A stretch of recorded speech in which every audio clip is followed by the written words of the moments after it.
Bueno, en primer lugar, dar las gracias a Envisesa por esta jornada, por la calidad de todas las ponencias, aunque hay muchas que son al mismo tiempo.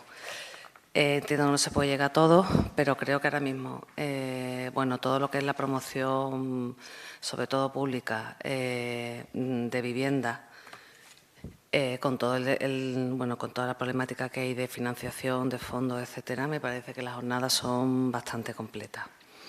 Estamos aquí, a mí me ha tocado ser presentadora, con David Pino, director de Innovación y Economía Social del Ayuntamiento de Sevilla, y Pedro Ponce. ¿Al revés? Pues yo no sé por qué. Pedro es más joven que yo.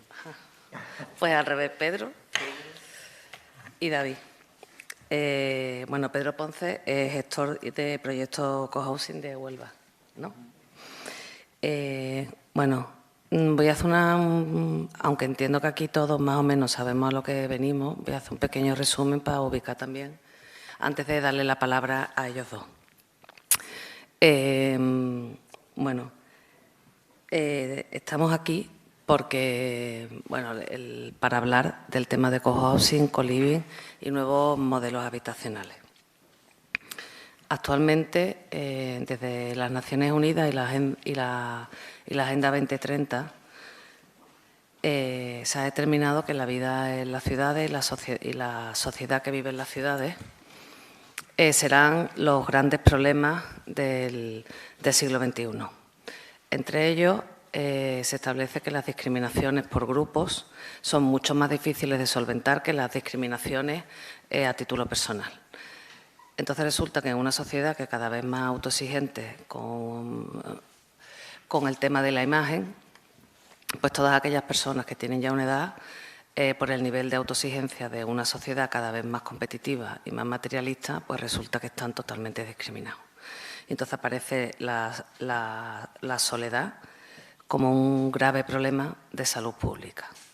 Entonces, el cohousing viene evidentemente de otro tipo de cultura, no la nuestra que es mediterránea, sino de culturas nórdicas. Las culturas mediterráneas, las unidades sociales parten de la familia, en las estructuras nórdicas parten de la comunidad. Y entonces todo este tipo de iniciativas pues vienen de los noruegos, bueno, y sobre todo en Inglaterra, porque en Inglaterra el abandono de las personas de la tercera edad pues es brutal. Y ahora mismo son los que más están invirtiendo en nuevos modelos habitacionales.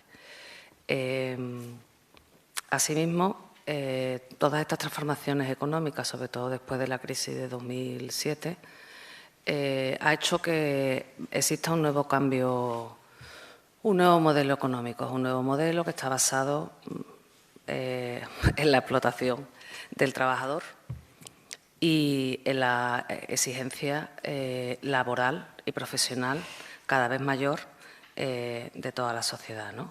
En medio de todo esto, pues todo este nivel de exigencias para la mujer, para el padre, para las unidades familiares, han hecho que las estructuras familiares que se venían desarrollando y los modelos habitacionales a nivel de bloques de vivienda pues hayan cambiado drásticamente desde 2007 actualmente. Durante la época del boom, casi toda la promoción iba dirigida a viviendas familiares, chalés, pisos de 3 y 4 y 5 dormitorios. Esta no es la realidad actual.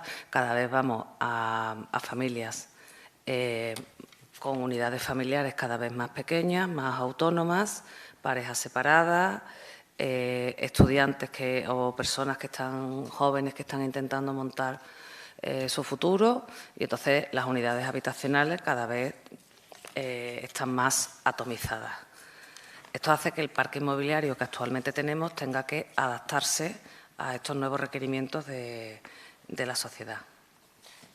Actualmente estamos en un proceso, yo diría, de crisis, porque la crisis es lo que pasa antes de que se genere un nuevo cambio. Entonces, ahora mismo estamos en un proceso en el que todos los modelos de vivienda y de venta que eran válidos hasta 2007, actualmente no lo son.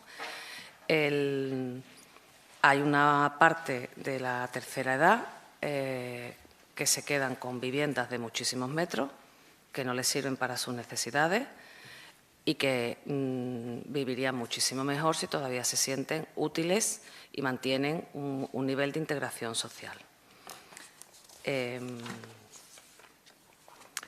Bueno, nosotros desde el Colegio de Arquitectos y desde nuestra profesión todo esto lo hemos entendido y lo hemos sabido leer. ¿Por qué? Porque realmente cuando tú haces una vivienda no la haces para que sirva para un momento determinado de una familia, sino que sea capaz de ser flexible y polivalente para ser capaz de aguantar todos estos cambios. Creo que por parte del colectivo que represento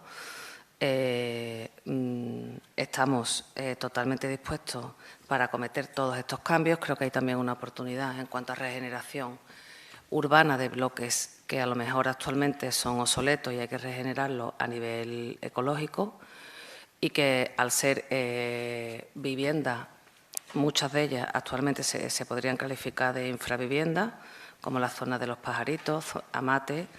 Bueno, las 3.000 viviendas están más capacitadas, pero bueno, creo que hay una serie de viviendas que, como se hicieron para acoger a una población que vivía en chabolas, pues en su momento se hicieron de manera provisional y al final ahí llevan 50 años. Este tipo de viviendas se podrían regenerar y producir un nuevo tipo de barrio donde se pudieran convivir no solo las personas de la tercera edad, sino con estudiantes,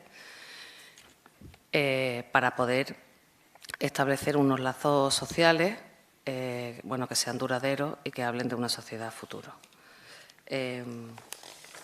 Yo tampoco voy a hablar mucho más, creo que los que tienen que hablar son ellos. Le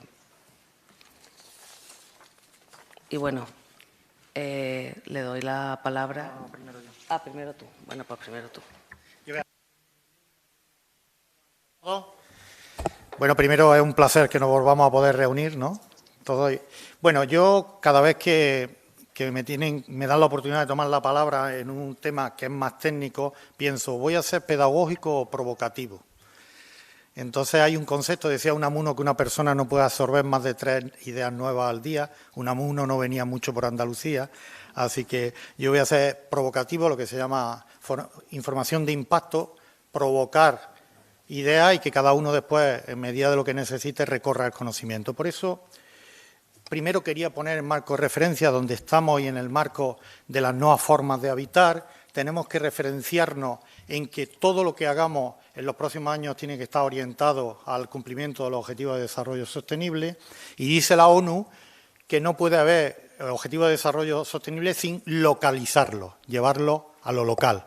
Por eso os recomiendo que os leáis el Compromiso de Sevilla, que fue el primer taller internacional de localización de los Objetivos de Desarrollo Sostenible. Y por eso mismo también cuando la ciudad de Sevilla nos dotamos de un plan estratégico, ese plan estratégico está orientado a los Objetivos de Desarrollo Sostenible y el marco de las charlas de hoy tienen que ver con los 6 líneas que los ciudadanos decidieron. Una tiene que ver con el empleo y desarrollo económico, con innovación y atracción de talento, que veréis cómo lo que contemos tiene que ver con eso.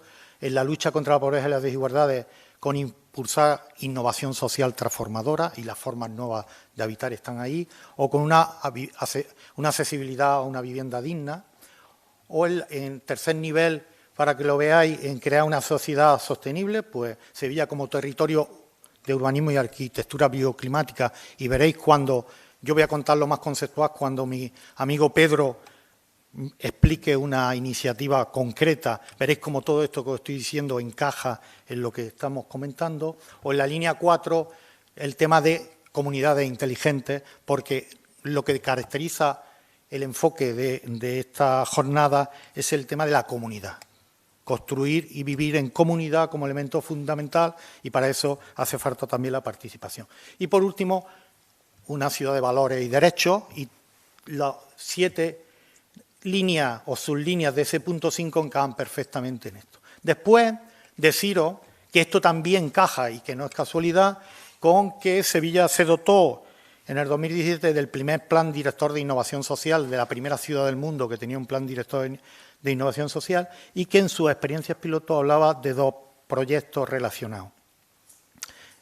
fomentar las experiencias de cohousing senior, que ahora veremos, y sobre todo investigar otras formas de, en las barriadas y en los territorios, atacar la reforma de vivienda, la convivencia de vivienda. Todo eso va aterrizándose a lo más práctico y sabéis que nos hemos dotado recientemente, liderado por esta casa, por Envisesa, de un plan municipal de la vivienda en torno a la agenda urbana y que eso ha llevado a un compromiso que, y voy aterrizando ya en donde nos encuadramos, a la creación de una mesa cooperativa con participación y gobernanza participativa, donde aquí en la presentación, que la vais a tener todos, veis cómo Envisesa está liderando ya una serie de procesos en que ahí va a haber una línea de cohousing, pero sobre todo co-living. Y ahora pues veremos aterrizar la diferencia de esas distintas formas, ¿no? En el marco teórico general, bajando temas, os diré ¿qué quiere Europa? ¿Y cómo tiene que estar relacionado con esto? Pues una economía verde, digital e inclusiva, que tendrá principalmente todas estas actividades. Economía verde, economía circular, digital, industria 4.0, economía naranja, que es la de la cultura, economía de los cuidados y sobre todo la economía plateada, y sobre todo la economía relacionada con el agua, ¿no? Todo eso veréis cómo tiene relación con lo que vamos a hablar, aunque no lo parezca. Y después hay que hablar de conceptos. Yo voy a poner, aquí habla de vivienda colaborativa. No es lo mismo vivienda colaborativa, que son más los co-living, que vivienda cooperativa. Después pondré una infografía que no voy a parar, entre la diferencia de colaborar y cooperar. En la cooperación hay cesión de soberanía, en la colaboración no. Y por tanto es mucho más integrar y comprometido la cooperación que la colaboración. Otro de los temas que quiero que sepáis, y mucha gente no lo sabe, que además de nuestra Constitución que fomenta, mandata a los poderes públicos el fomento del cooperativismo, el cooperativismo está declarado Patrimonio Inmaterial de la Humanidad desde 2016 y, por tanto, hay mandato internacional de la democracia económica en todos los ámbitos. Y uno de los más importantes en el mundo es el cooperativismo de vivienda.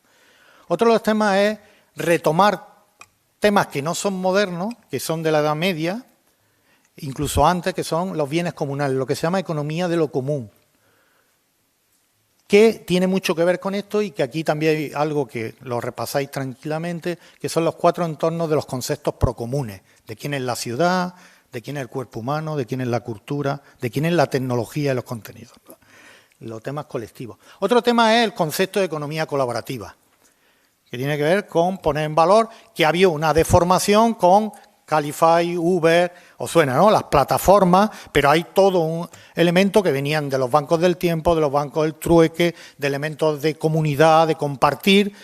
Bueno, tiene que ver también con otro concepto, y aquí veis todos los ámbitos de la economía colaborativa, que veréis cómo afectan cuando Pedro aterrice su proyecto en todo, de trabajo de cuidados, de espacio, de turismo, todo esto, cuando hablamos de economía colaborativa, se piensa más en Airbnb o en el uso BlaBlaCar, pero hay otros conceptos más poderosos y tenéis que verlo con otro tema.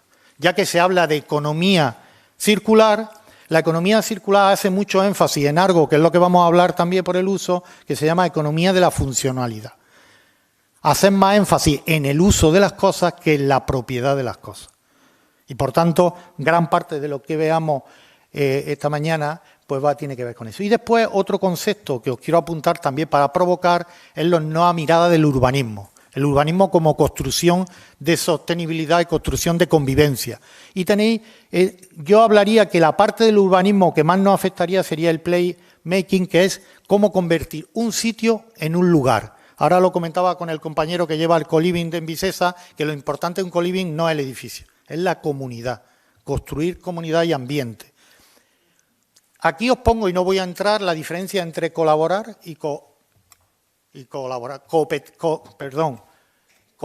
la cooperativa y la colaboración. Cooperar y colaborar.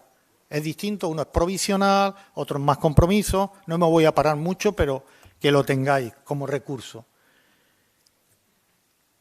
Mira, una fórmula también que vamos a ver y que veréis que tiene que ver. Una fórmula para el desarrollo local sostenible. Vamos a hablar sobre todo de innovación social, nuevas maneras de afrontar retos colectivamente e innovando. Vamos a ver cómo tenemos que atraer todo el potencial, y lo veréis en esta jornada, del potencial de la innovación tecnológica, la inteligencia artificial al servicio de los cuidados, el elemento de las viviendas con modulaciones, cómo todo eso se tiene que adaptar al territorio, no es lo mismo el norte de Europa que nosotros, y todo además no importa si no trabajamos la inteligencia emocional colectiva. Aquí os pongo también elementos donde tenemos que innovar, mucho se va a hablar de innovación política, buen gobierno, gobierno abierto y sobre todo gobernanza público-privada, ciudadano, participación. En la innovación pública o rebajamos la burocracia o no vamos a sobrevivir a los ritmos que necesitamos, y las tácticas troyanas en los mejores, meternos por dentro y no enfrentar a la burocracia, sino meter estrategias, y después cómo las organizaciones veréis que van a cambiar en su participación. No me voy a parar mucho en esto, aquí tenéis diapositivas que os comparto porque quiero irme rápidamente a... Esto es muy importante también. Esto es cómo hacer prototipos. El Sandbox, que se ha aprobado en España para el tema financiero, se debe aprobar para la innovación social. Cómo dejar probar nuevos elementos híbridos para testear experiencias sin hacer grandes proyectos y no testeo, veo que funciona y después lo expando. Todo el tema de innovación tecnológica, sí quiero señalar el tema del blockchain, que va a ser el futuro del control de los procesos y las trazabilidades y las nuevas formas de monetarización. El tema de las plataformas, el territorio. Por tanto, nuestros proyectos tienen que ser comunitarios, autocentrados y endógenos, ya veréis cómo se convierte, y la inteligencia y el dolor de la innovación. Los cambios producen dolor, hay que saber gestionar cambios. Y vamos a lo práctico. Vivienda colaborativa, co-living. Esto viene muy antiguo, pero el nuevo concepto de co-living lo inventan en Silicon Valley para sobre todo los nómadas digitales. Como un joven que puede, da igual donde trabaje a través del ordenador, quiere otros espacios para poder trabajar y vivir en el mismo tiempo. Pero eso tiene miles de posibilidades, porque eso es lo que hacían los alfareros que vivían arriba y tenían el taller abajo, y había un barrio entero de alfareros. Eso es cómo reconvertimos ideas que ya habían comunitarias a la vida moderna, ¿correcto? Por tanto, co-living tiene que ver, ahora veréis una diapositiva con esas características, tiene que ver con gente itinerante, con momentos más diversos, con utilización de espacios comunes, menos comunidad se construye por alianzas, pero no es por ideología o por modelos de vida, sino por uso, ¿vale? Bueno, pues tiene sus características, pero puede cambiarse. Son, sobre todo, nuevos estilos de vida que se adaptan en las ciudades. Otra cosa es la covivienda, porque siempre utilizamos términos... el cohousing más antiguo que yo conozco es de 1890, en Milán. Y lo creó el sindicato textil porque el dueño, cuando se trajo a la gente del entorno rural, le daba vivienda al trabajador y como era enlace sindical, cuando lo despedía toda la familia iba a la calle. Y le metía una presión alucinante. Entonces, el sindicato en Milán construyó un grupo de viviendas para sus enlaces sindicales y vivían la vivienda, pero no tenían nunca la propiedad. La propiedad era del sindicato y lo que tenían era el uso. Eso ahora, que se llama Vitania, tiene 3.000 pisos en el centro de Milán y el precio medio que paga un socio de cohousing en el centro de Milán, tercera ciudad más cara del mundo, es 600 euros al año, en pisos de 120 metros cuadrados. ¿Vale? Entonces, porque lo que tienen es el uso y cuando se jubilan, uno joven entra y le adaptan el precio al tiempo actual. Pero mientras desde el año 66 el presidente me contaba que no lo habían cambiado nada más que el índice de crecimiento de precios al consumo, ¿no? ¿Qué es un cohousing? En realidad es una comunidad intencional. Alguien que decide planificar, pero hay muchos prejuicios y un cohousing no tiene por qué ser senior, puede ser intergeneracional, ahora lo veréis. Entonces, para que veáis, un cohousing no tiene por qué perder superficie, no tiene por qué perder intimidad. Hay muchas leyendas urbanas sobre esto. Pedro lo va a explicar muy bien, yo voy aterrizando, ¿no? Cohousing es compartir, sobre todo es co-cuidado, es comunidad y sobre todo es graduar intimidad y convivencia. ¿Qué diferencia hay entre los dos? Pues esta diapositiva creo que es muy gráfica. Tiene que ver con temporalidad, tiene que ver con intenciones y objetivos, tiene que ver con la construcción de la comunidad, tiene que ver con el diseño de los espacios. El co-living tiene más que ver con una adaptación del coworking, del cotrabajo. Es desde el trabajo hacia la vivienda. El cohousing es todo lo contrario. Es desde el enfoque de convivencia, de vida, que a veces se podrá articular un elemento de convivencia de espacios, ¿vale? Por tanto, son parecidos, pero son totalmente distintos en los marcos. Por tanto, es bueno que sepamos ya diferenciar, aparte de los conceptos que siempre lo hablamos en inglés, ¿no? Tiene que ver también con la edad. Y os pongo dos casos también de ataque de otra forma de vivienda colaborativa o cooperativa. Es un proyecto de investigación que se llama RECOBA, Rehabilitación Cooperativa de Barrios, que tiene su segunda parte y que lo estamos estudiando a partir de cooperativas vecinales, pero la que más me interesa, ya que estamos, es esta que acabamos de empezar. Atacar cooperativas vecinales para luchar contra la soledad no deseada en nuestros barrios. Porque, como bien decía la moderadora, tenemos un problema, que tenemos una presión de no tener viviendas para jóvenes, pero el 40% de las viviendas en las barriadas de aluvión de los trabajadores que ahora tienen 60 y tantos años, unas 1000 viviendas tienen de media 100 viudas y viudos, que viven solos en pisos de 70 a 80 metros. Y muchos no quieren vivir solos. Pues entonces, en vez de hacer más viviendas, ¿por qué no planteamos si hubiera gente que quiera compartir sin sacarlo de su barrio una vivienda? La arreglamos las dos o las tres, las ponemos de dulce, alquilamos dos y con el dinero de esas dos le damos trabajo a gente desempleada del barrio para que cuide a esos colectivos y cerramos el círculo sin mover tantos recursos y sin llevarnos a la gente fuera de su barrio a residencias de ancianos que hayáis visto. Por tanto, son nuevas miradas que tenemos que testear y crear colectivos sin perder el concepto de vivienda y, por tanto, el futuro es híbrido. Pero el problema que veréis ahora es que cuando hacemos cosas híbridos tenemos problemas legales, burocráticos, de encaje, de cultura, y que eso es lo que hay que trabajar. Y voy acabando rápido. De los cohousing y viviendas de uso compartido, os paso unos elementos que podéis tener de cómo se organizan y qué tipos de espacios, ¿vale? De qué modelos arquitectónicos que tienen que ver con la forma de vivir, ¿vale? Disperso, agrupado, extenso, compacto. De cómo puede ser en compra, en alquiler o derecho de uso. Por tanto, hay distintas modalidades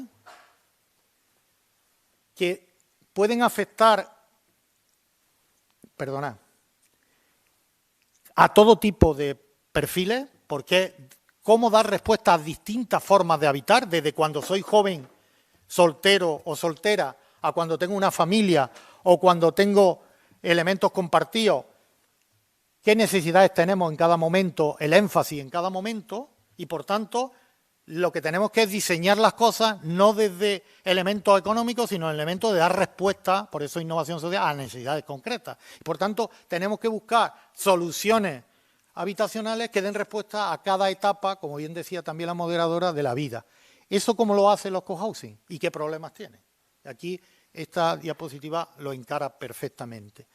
Pues en el caso veis allí el tema de mayores, pues hay tipos de mayores. Por ejemplo, hay cohousing que plantean, cuando me haga dependiente me voy del cohousing, o el cohousing tiene que estar diseñado para que me saquen con las piernas por delante.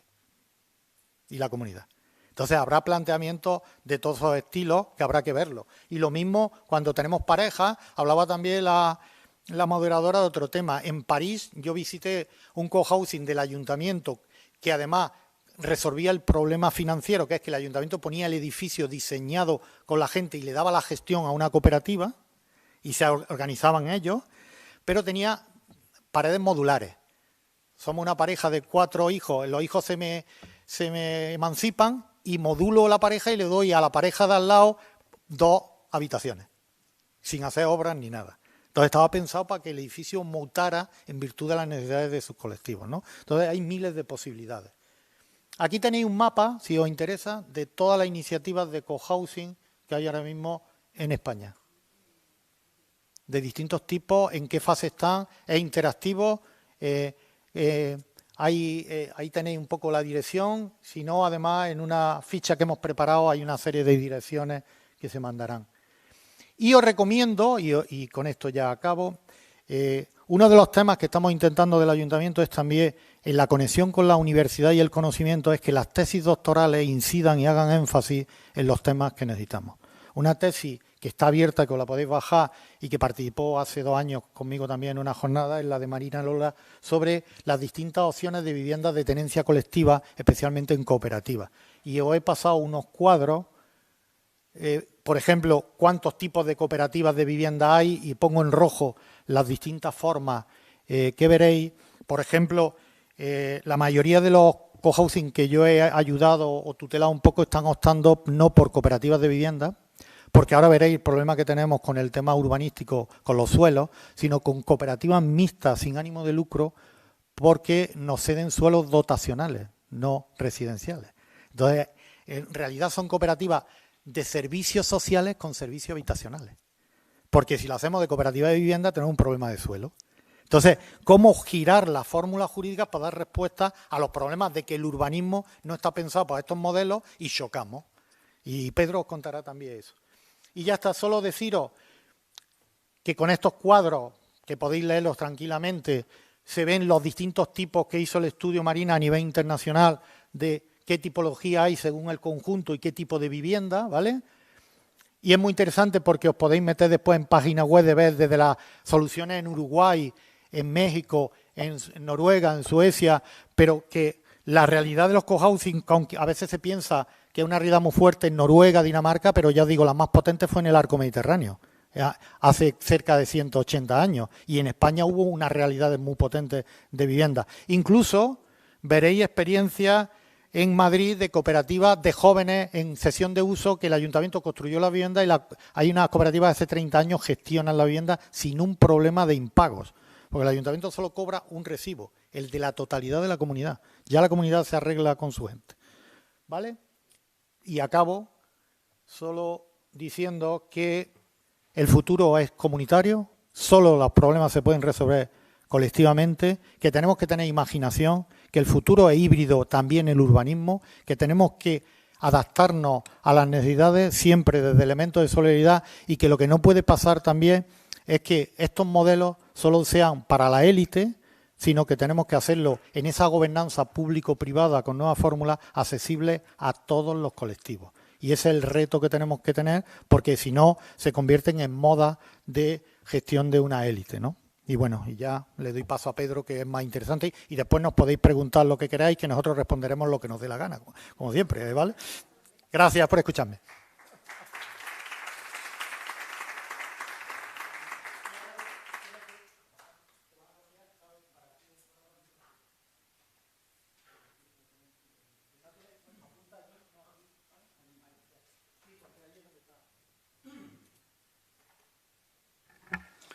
Bueno, buenos días. Mi nombre es Pedro Ponce Camarena y soy de Tarsis, de Huelva, soy minero del Andévalo. Estoy ya jubilado y me dedico solo y exclusivamente al desarrollo del Senior Cohousing Huelva, que me ocupa 12 o 14 horas diarias, nada más. Un dato importante porque es vital.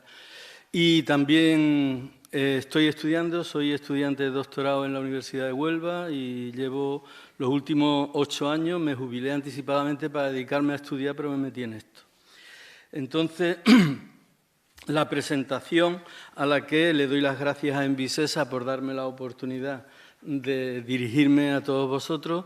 Tenemos una página web donde está todo, los estatutos, el convenio urbanístico con el ayuntamiento, documentos que son interesantes e importantes y otros que los meto aquí en diapositivas que podréis, está autorizada la organización a facilitaros la presentación completa y hay interesantes documentos que os van a servir para los que tengáis la ocurrencia de meteros en el desarrollo de un cohousing. Yo la ponencia la voy a vertebrar, veréis las diapositivas, voy a empezar del final al principio.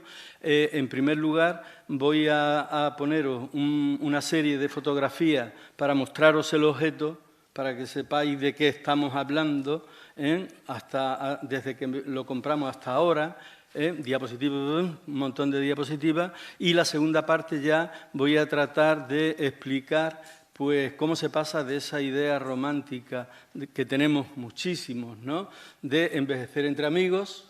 Eso se nos ha ocurrido a muchísima gente. Pues pasar de esa idea romántica a buscar una solución vital. O sea, ¿qué me va a pasar cuando yo sea mayor, cuando me venga este rollo y que me vayan a meter a mí en una residencia de mayores? Bueno, pues entonces de eso se trata. Y ahora, eso es, entonces hago así. Ah, bueno, este es el origen. Ese soy yo y mis nietos. Hace 4 o 5 años ya han crecido ellos, y yo también. Y bueno, dicen que se va a ir el abuelo a vivir en una casa grande, con los amigos, no sé qué, no sé cuánto. Y ahora ya me dicen, abuelo, tú no te vayas, tú quédate aquí. Pero bueno, estamos en eso metidos. Esta es la comunidad, el entorno es Huelva, como sabéis. Hacemos muy a menudo. Ahora con el COVID nos partió y lo tuvimos que hacer online. Hemos aprendido a lo de lo online, no lo sabemos así. Y hacemos excursiones, viajes y demás. Esa es la comunidad, que son gente entre 40 y 70 años. Cuando empezamos, ya los hay de 74, 75. El más viejo ya ha cumplido 75. Y, bueno, pues estáis viendo que hay gente joven también, bueno, gente de 45, 50 años, es complicado, pero los tenemos, y de 60, muchos. Este es el edificio que nos empeñamos en comprar, es el antiguo Colegio de Ferroviarios, está en el centro de Huelva, en el centro de la ciudad, es un edificio protegido, integral, un P1, y lo tenemos que restaurar y ya hemos empezado a restaurarlo. Este era el vestíbulo antiguo del colegio, que está protegido, toda la fachada exterior está protegida y algunos elementos interiores como el vestíbulo, la escalera y el salón de actos. Así lo queremos dejar. Se compone de el edificio restaurado, tiene 5 bloques, y un edificio que nos lo encontramos en estas condiciones. En estas condiciones nos dieron, después de comprarlo, que tardamos 2 años, hasta que no teníamos ya la garantía jurídica para comprarlo, no lo compramos. La garantía jurídica nos la daba que hemos tenido que modificar el Plan General de Ordenación Urbana, o sea, 2 años de trámites, de tramitaciones, lo compramos y entonces lo primero que hicimos fue solicitarle al ayuntamiento, lo teníamos en el convenio, una orden de ejecución y hemos vaciado el edificio totalmente por dentro y lo hemos estabilizado, unos estabilizadores que nos cuestan 5.500 euros todos los meses, ¿ves? Ahora está así, totalmente, pero ya lo hemos salvado, porque si no se hubiera caído totalmente, ¿no? Entonces, este es el edificio que vamos a construir, el que estamos es una infografía, una recreación, y se compone de 2 edificios, un edificio que vamos a restaurar y un edificio anexo con un patio interior, y el edificio está en el antiguo patio del colegio. Esto es una vista desde el sureste, donde se ven los 2 edificios. Bueno, disponemos de un apartamento, plaza de garaje y trastero, de uso privado, exclusivo y de usos dotacionales. El edificio no tiene división horizontal, es propiedad absoluta y de titularidad de la cooperativa, y nosotros lo que tenemos es un derecho de uso sobre una unidad residencial, una unidad habitacional. Esa dualidad, como yo digo, eso es una golfería, pero bueno, inicialmente no le podíamos llamar residencial porque estábamos promoviendo un dotacional social. Por lo tanto, no nos iban a permitir hacer vivienda y estaban de uña la gente. ¿Ay, qué van a hacer vivienda? No, unidades habitacionales. No le podíamos llamar apartamento porque si no era malo. Pero bueno, y ahora nos encontramos con otro problema que se llama Hacienda. Y Hacienda dice, si no es vivienda, entonces eso tiene IVA. Entonces tiene IVA, entonces está... No, son viviendas. Entonces ahora ya se llama unidad residencial. Pues como ya está aprobado la modificación del plan general y todo eso, pues ya está. Entonces, bueno, los apartamentos los hay de 40, 55, 60, 65 y luego hay 3 o 4 que son muy grandes, porque no se han podido dividir, porque no nos lo permite urbanismo. Por densidad, ¿no? Porque está protegido y no puede dividirlo en algunos sitios y tal y cual. Y bueno, total, que como hoy vamos muy deprisa, vamos a ir a lo sustancial. Tenemos apartamentos de diferentes superficies, luego hay diferentes precios, diferentes participaciones y es un cohousing donde teníamos marcada una línea roja que era que la unidad estándar no podía sobrepasar 160.000 euros. 160.000 euros con todos los perejiles, con el IVA, con esto, con lo otro, más con plaza de garaje y con trastero.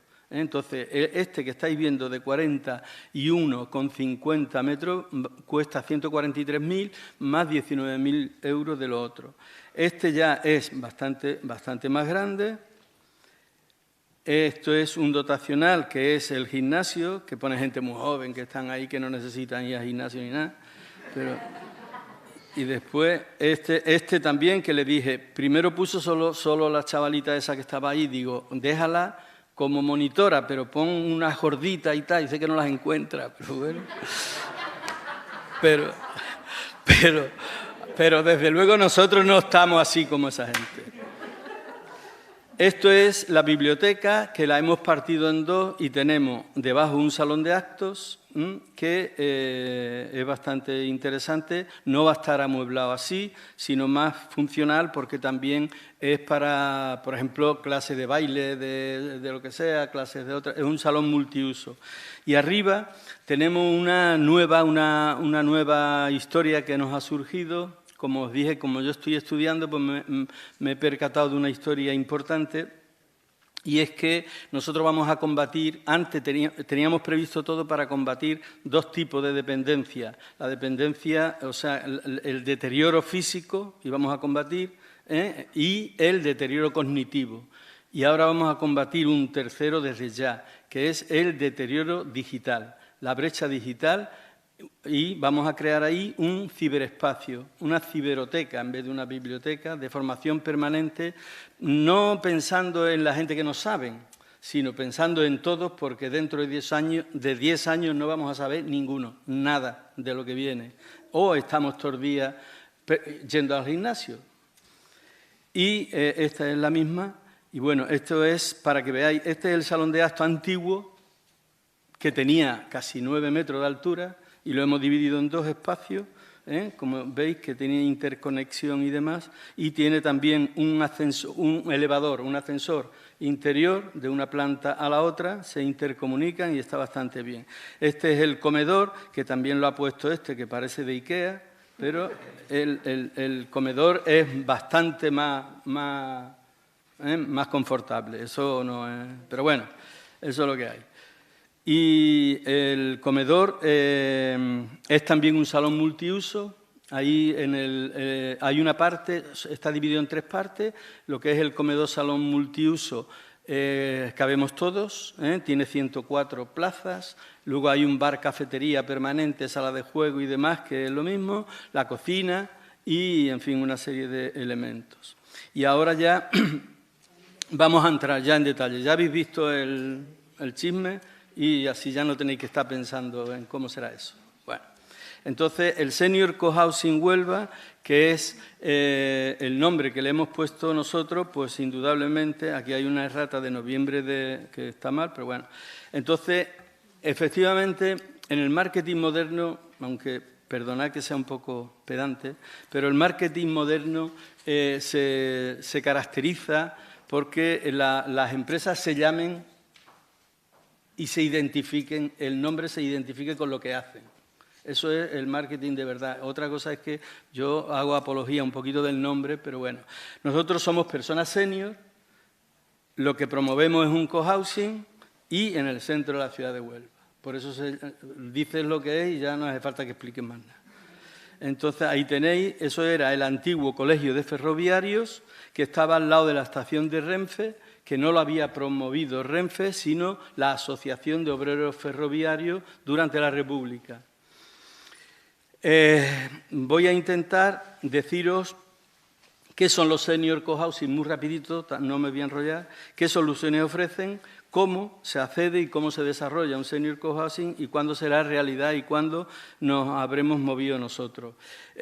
Son dos temas los que nos unen a todos los que estamos promoviendo un senior cohousing. No quiero ir a una residencia de mayores, no quiero ser una carga para mi familia. Por lo tanto, si no quieres ser una carga para tu familia, no te puedes quedar en tu casa. Ojo.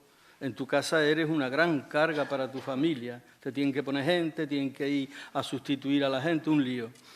Y la alternativa, pues vivir entre amigos, como solución al envejecimiento activo, a la dignificación de la vejez y a combatir la brecha digital.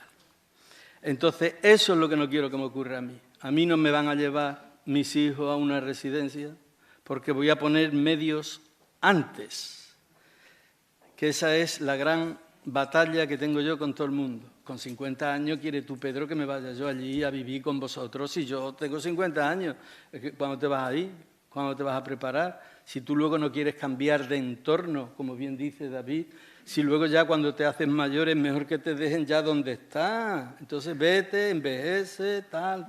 Entonces para eso es importantísimo tener en el centro de la ciudad o en un sitio muy bien comunicado el proyecto. El proyecto nace también porque, efectivamente, esto de ahí arriba es el título del trabajo fin de máster que hice las prácticas con mi tutor, que fue David, y en la UPO, aquí en Sevilla, el envejecimiento y empoderamiento de los baby boomers. Es el auge de los senior cohousing en España.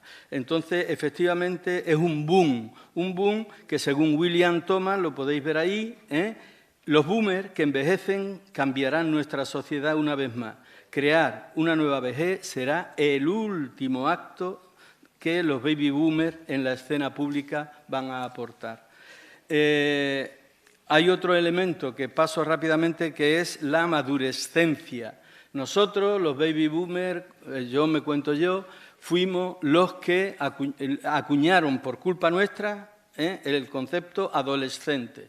Jóvenes rebeldes con cuerpo de hombre y mente de niño, rebelde, no sé qué, no sé cuánto. Bueno, pues aparte de eso, ahora durante la madurescencia, que la define como la turbulenta y rebelde mediana edad, bueno, entonces también emerge como origen de los senior cohousing el papel de la mujer en el siglo XXI, que obviamente se habla ya muchísimo y no hace falta que lo diga. Entonces fuimos los jóvenes rebeldes, los estudiantes rebeldes, los obreros rebeldes y ahora somos los pensionistas rebeldes, somos los rebeldes. Bueno, entonces los senior cohousing, demandas y soluciones.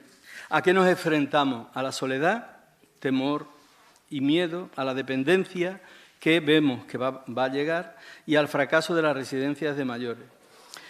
¿Qué soluciones buscamos? Autonomía e independencia, que no queremos perder, por lo tanto tenemos que estar en actividad, la carga familiar, que no queremos generar, y el envejecimiento activo, que cuesta ejercitar. Todo ello no me voy a extender porque no es necesario. En compañía se hace todo esto mucho mejor. Nosotros tendremos nutrición, bla, bla, bla, bla, la dieta, bla, bla, bla. Todo eso son buenas intenciones, pero es muy difícil luego llevarlo a la práctica. Bien, entonces, las demandas y soluciones de un senior cohousing, ¿qué es? Pues con estos titulares lo tenéis más claro. ¿Qué es un cohousing? Una casa común, una comunidad intencional, un nuevo estilo de vida, un proyecto ilusionante, mucho, vivir entre amigos y para toda la vida. Esto de para toda la vida a lo mejor no os lo han explicado en muchas ocasiones. Se están hablando de los cohousing que el origen lo tiene en los países nórdicos, que es donde tal y cual.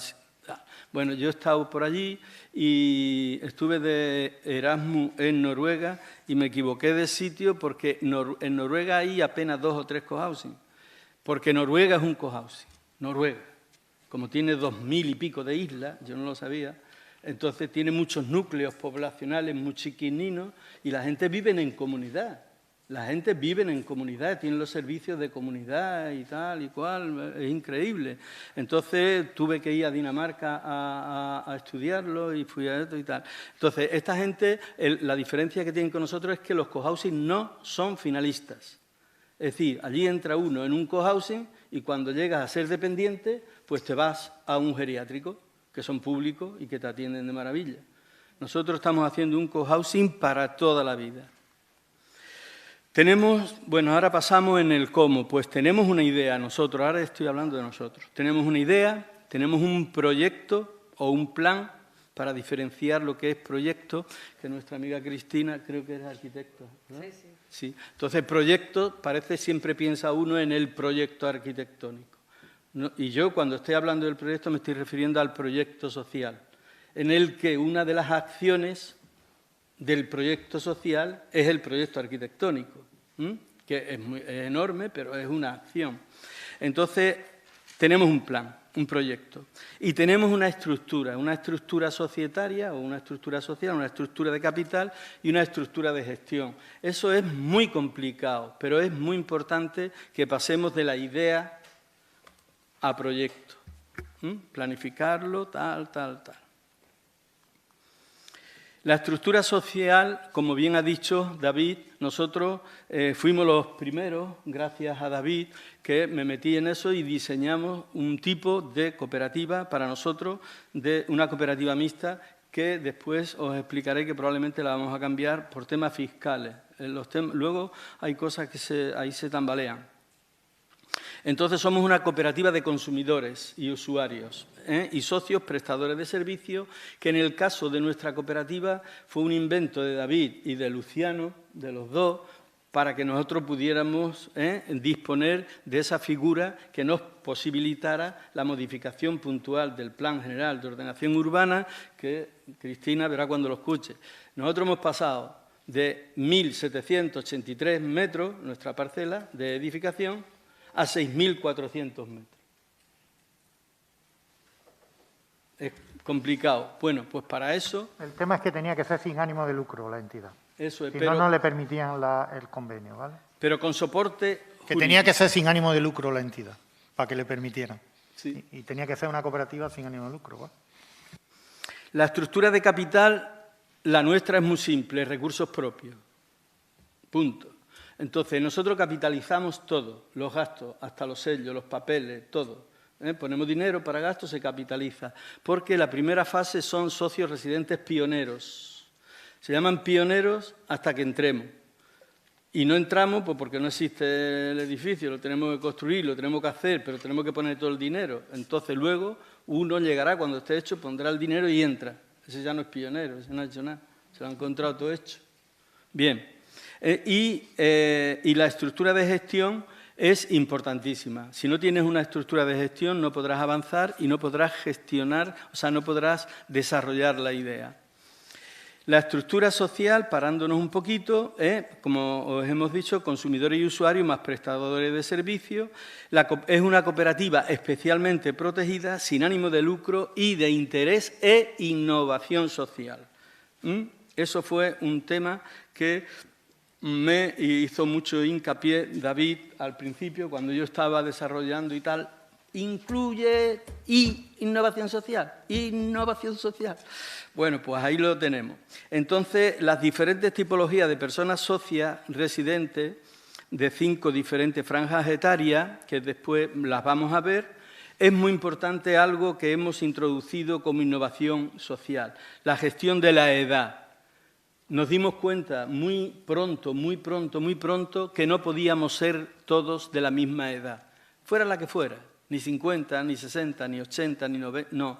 ¿Por qué? Porque si envejecemos todos juntos, se acabó el sueño, se acabó la idea. Cuando llegues a 80 y pico de años, 90 años, no puedes cooperar, no puedes colaborar, tú no puedes empujar ninguna silla, Te tienen que sacar, te tienen que llevar, te tienen que lavar, te tienen que vestir, y tú a quién ayuda, a nadie, ¿no? Entonces, efectivamente, la solución es desarrollar la comunidad dividida en franjas etarias, entonces 9 de una edad, 9 de otra, 9 de otra, 9 de otra, 9 de otra. Después lo vamos a aclarar un poquito más, lo tenéis aquí. Este es el estado de situación nuestro a día de hoy. A día de hoy nosotros pues somos 30, de 44 somos 30 y hay 4 de socios en espera, expectantes, que todavía no quieren entrar, no pueden entrar, se consideran muy jóvenes, tienen mochila, tienen los chiquillos muy chicos, etcétera, etcétera.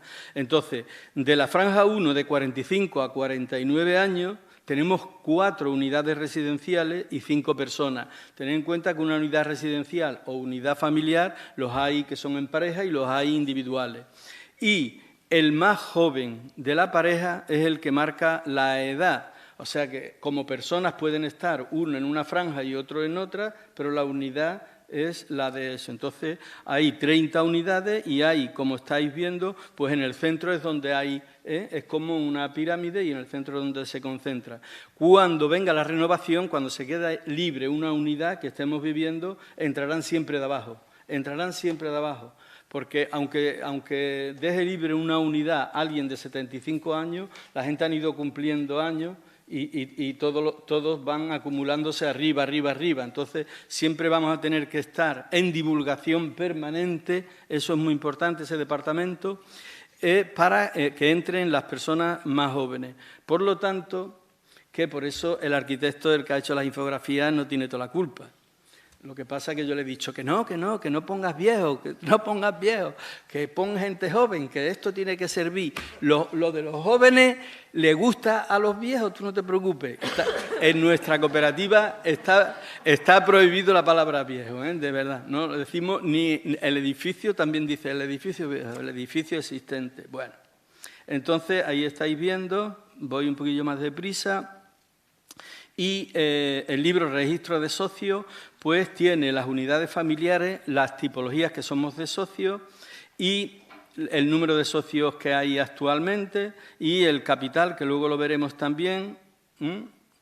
Tenemos otra innovación social, que es que efectivamente para que esto funcione, para que puedan ser socios residentes algunos, que quieren serlo ahora, pero que no se pueden meter de momento a vivir hasta que los chiquillos no cumplan, hasta que no tengan el nido vacío, etcétera, etcétera, etcétera, pues tiene una posibilidad que vamos a modificar los estatutos y vamos a crear el socio residente, ya está creado, el socio residente en espera es el que es socio residente, pone todo el dinero, adquiere la unidad residencial, pero se queda sin vivir, entonces deja la unidad residencial para que la cooperativa lo alquile.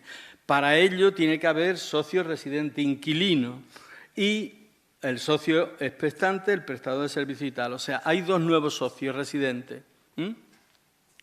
El socio residente en espera y el socio residente inquilino. Y la persona inversora, que de momento tenemos 1. Pero que van a haber más. Personas inversoras es bueno que haya para que la cooperativa pueda disponer de 3, 4 unidades residenciales para los socios residentes inquilinos. Entonces tiene que ser propiedad de la cooperativa, es lo ideal, no de un socio residente que echa al inquilino a los 2 años y ahora ¿dónde me voy?, ¿no? La estructura de capital, como os he dicho, es recursos propios. La inversión total nuestra es 8 millones de euros. El precio medio de la vivienda es de la vivienda más plaza de garaje más trastero, 186.000 euros. Antes os he comentado, la unidad estándar, 160.000, la de 55 metros, 180 y algo mil, y luego las últimas, las más grandes, la de 104 metros, vale 230.000 euros. Y bueno, y hay demanda, hay demanda. La gente, concienciar a la gente de que esto es una vivienda, que el precio de un apartamentín de 41 metros, 160.000 euros, Pedro, pues sí. Porque no es, lo que tú compras no es un apartamento de 41 metros. Compra un apartamento, compra una plaza de garaje, compra un trastero y compra 100 metros de división entre todos, de dotacional. Piscina, gimnasio, biblioteca, comedor, lavandería, que no la habéis visto, espacios de despachos, de aulas, de actividades. Tenemos 3 jardines, un jardín exterior de unos 900 metros cuadrados y un jardín interior para hacer yoga, jogging, esto, al aire libre. Y pilates y esas cosas. Bueno, entonces esto es un certificado de títulos que damos, donde cada uno puede, inclusive este certificado de título se registra en el registro de cooperativas, pero si a alguien le gusta más el notario, porque vaya al notario, yo voy con ellos, lo eleva a público y tiene su tal. Le vamos a dar un certificado también del derecho de uso, que se está elaborando ya, y tendremos el tema ese. Esos documentos son importantes porque no hay modelos. Los modelos los pongo por eso, porque luego es difícil elaborar un documento que tenga y tal. La estructura de gestión, pues tenemos los órganos tanto preceptivos como optativos. Entonces, los preceptivos, la Asamblea General, el Consejo Rector, que son preceptivos y optativos. Nosotros tenemos uno nada más, que es el comité, no el comité técnico, no lo hemos hecho todavía, el comité ejecutivo, que es el Consejo Rector en miniatura, pero tampoco se le delegan funciones, sino que se dedica a presentarle propuestas al Consejo Rector. Algo que tenemos nosotros que funciona bastante bien son muchas comisiones de trabajo. Comisiones de trabajo de tres, para llevar la obra, para controlar esto, para llevar para la elección de unidades residenciales, para tutorizar a todos los que no saben manejar los planos y no sé qué, no sé cuánto. Tenemos un capital social de la cooperativa que es envidiable. Tenemos gente de todo tipo de profesiones y de niveles, tenemos médicos, enfermeros de sanidad y mucha gente. Lo que más hay son maestros, porque se jubilan a los 60 años. Ingenieros hay muchos, bueno, muchos, hay 4 o 5, porque Huelva tiene un polo petroquímico. Y después, bueno, pues hay también normales y corrientes, ¿no? Con sentido común. Como estáis viendo ahí, está vertebrada la cooperativa en 3 áreas, el área social, arquitectónica y el área económica. El área social, durante la pandemia, hemos funcionado bastante bien como innovación. En la página web, si la visitáis, lo podréis ver. Elaboramos una revista que salía semanal y no se lo creía nadie, y semanalmente hacíamos una revista y tenía varios capítulos. Un capítulo interesantísimo es que cada semana una pareja o uno contaba su vida y era historia de vida de cada uno, se iban presentando, historia de vida, bla, bla, bla. Y después las comisiones de servicios sociales pues presentaban artículos sobre temas de servicios sociales, la de sanidad sobre sanidad, y íbamos viendo cómo iba la obra. Así va la obra, y se iban haciendo fotografías y tal, informes y eso y tal, y la revista es una pasada, y duró 1 año y algo. Toda la semana, puntual. Ese es el organigrama de gestión, como veis, las comisiones, el presidente, los miembros del consejo, el gestor del proyecto, urbanismo y arquitectura, no sé si os suena, Miguel Ángel Vázquez Domínguez, y el hijo, Manu, que vive en Sevilla, que es el de las infografías, y el padre es un reputado arquitecto de Huelva con muchos premios y muchas cosas. Entonces, el estudio económico financiero, también tenemos un economista y tenemos asesores fiscales, y hemos ido creciendo en la estructura de gestión en la medida que íbamos creciendo también la comunidad. Aquí os he subrayado algo muy rápidamente, y creo que voy a ir terminando ya. El calendario de ejecución, ¿cuándo? ¿Cuándo nos vamos? ¿Cuándo nos movemos? ¿Cómo tal? Bien, entonces la calendarización y ejecución del proyecto de gestión tiene 4 fases. Hay una fase de definición donde, a grandes rasgos, nosotros hemos determinado, ahora lo digo, sí, es verdad que viene después. La definición tiene 8 acciones. La instrumentación tiene 7 acciones. La ejecución material tiene 3 acciones y la puesta en marcha. Definición, instrumentación, ejecución y puesta en marcha. La definición hay que definir, eso es muy importante y es importante ahora que anotéis una cosa. Hay dos sistemas.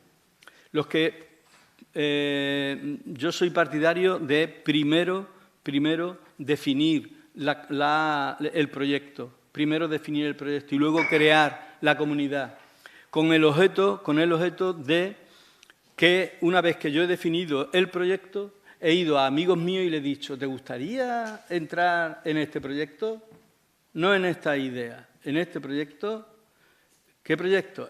Mira, un edificio en el Colegio de Ferroviarios, somos tanto, va a costar 160.000 euros, tiene esto, tiene lo otro. ¿Y por qué no lo hacemos en la playa? Bueno, pues en la playa lo haces tú. Ya está, yo tengo uno. Fuera. Claro, hay quien dice que no, que primero la comunidad. Yo conozco 4 o 5 que se han roto. Y se han roto porque luego no se ponen de acuerdo en el sitio. Luego empiezan a discutir con el sitio. Entonces dicen, no, primero el suelo, no. Bueno, yo por lo menos así. Entonces, primero la ubicación, la dimensión, nosotros más o menos para 40. No podemos ser ni muchos ni pocos. Y más o menos una tipología en el centro de la ciudad. La gente a las afueras se vende esto, que no, al centro. ¿Por qué? Porque yo soy urbanita. Entonces, ¿y por qué? Porque a mí me gusta así.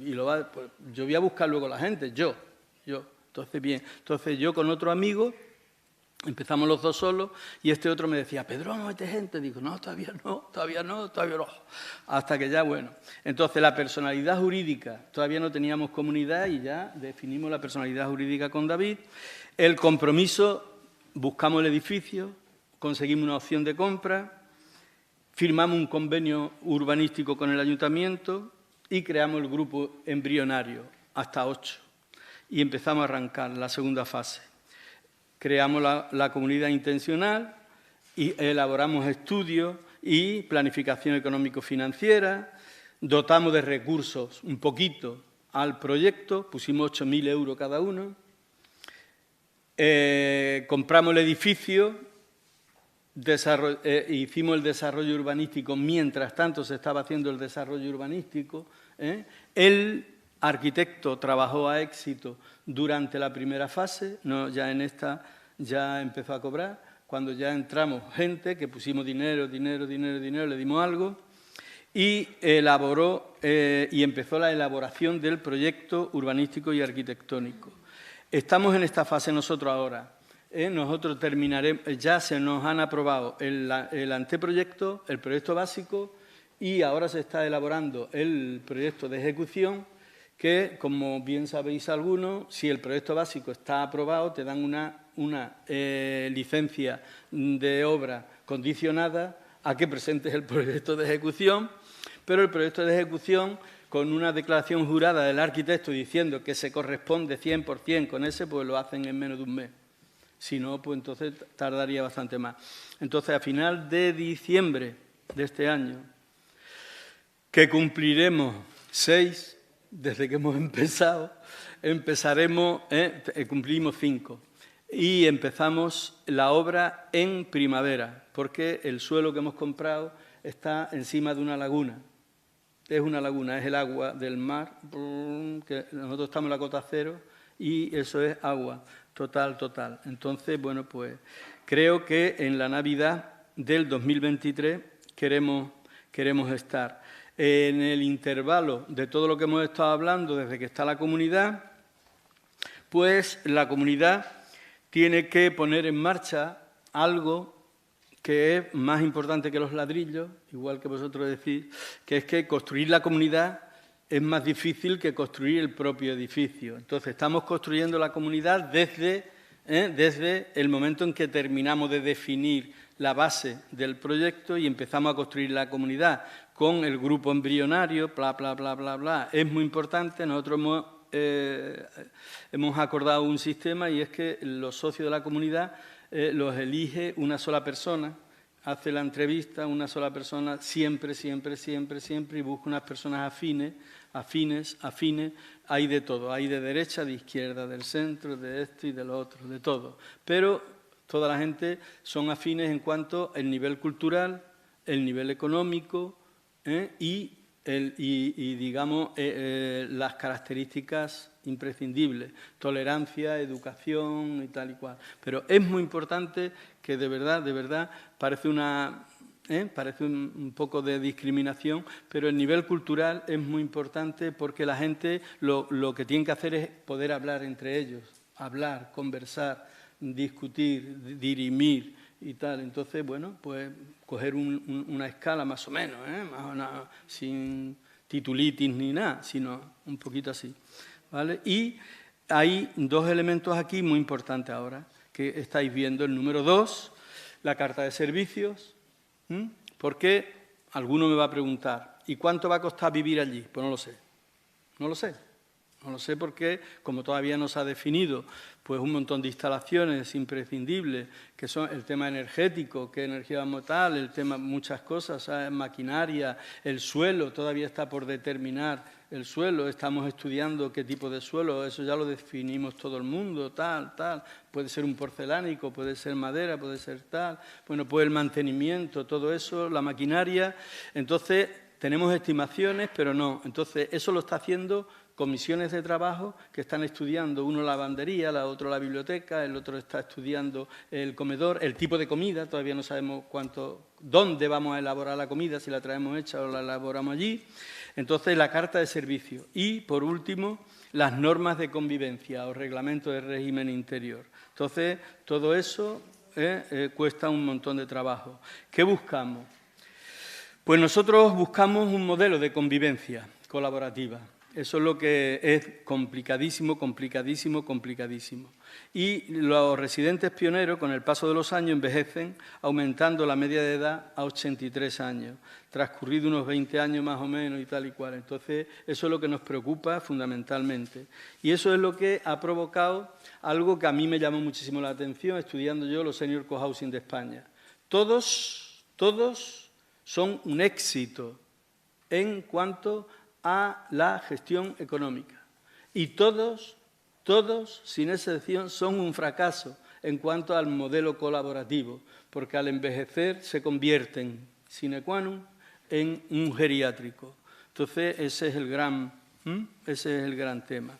Y eso, la única solución, nada más que podemos hacerla conciliando la captación de los socios con la captación de los recursos financieros. Difícil, pero nosotros, por ejemplo, la estamos pasando complicado, pero todo el mundo está convencido de que las vamos a pasar canutas y si tenemos que poner el dinero lo ponemos nosotros, los 30, pero ahora hay que hacer un esfuerzo enorme por esperar a que entre la gente joven. Y hay que hacer ese sacrificio porque estamos convencidos. Entonces, ahí andamos y eso es lo que hay. Bueno.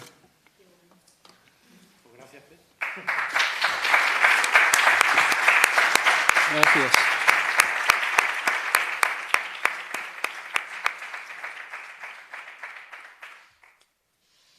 Bueno, yo en primer lugar, darle las gracias a David, porque realmente personas como David son las que, después de todos estos años, hacen que todo aquel que tiene una iniciativa, pues al final tiene alguien a quien acudir, ¿no?